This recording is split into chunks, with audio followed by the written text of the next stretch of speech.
હા પપ્પા હા બેટા મને એક વાત પૂછું હા બેટા બોલો ને આપણે ગરીબ છીએ પણ તોય આપણે છતાં બીજાનું ઘર તમે હા હા ગરીબનું ઘર બની આપો છો હા એનું કારણ મને જણાવશો એનું કારણ એ કે તે મને પૂછ્યું છે બેટા કે આપણે ગરીબ છીએ છતાં તમે ગરીબ લોકોનું ઘર પપ્પા બનાવો છો તો એનું કારણ શું છે એ જાણવું છે એનું કારણ એ છે કે બેટા આપણો સમય ખૂબ નબળો હતો આપણું કોઈ આ દુનિયામાં રણી ધણી નહોતું અને કુદરતે આપણને એમ કહેવાય કે કુદરતે આપણું બધું સારું કર્યું કારણ કે તને તો ખબર છે કે આપણે હોટલમાં ખાતા અને કોઈ ખાવાય ના મળતું ને એવી પરિસ્થિતિ હતી ને આપણી અને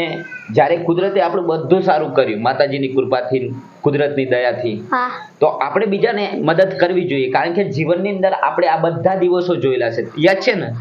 તું પણ એક દિવસ હોટલે ખાવા લેવા જતો એમને ખબર છે ને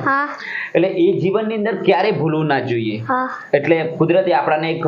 એવું કહેવાય કે આપણાને કુદરતની કૃપા થઈ છે તો આપણે બીજા લોકોને જેમ કે આપણી જેમ પરિસ્થિતિ જેવી હતી એવી એ લોકો વેઠતા હતા આપણી પરિસ્થિતિ જેવી ખરાબ હતી ને આપણે વેઠતા હતા એવી બીજા પણ વેઠતા હોય તો એની મદદ કરવી જોઈએ કે ના કરવી જોઈએ જીવનમાં આપણે વિતાવેલા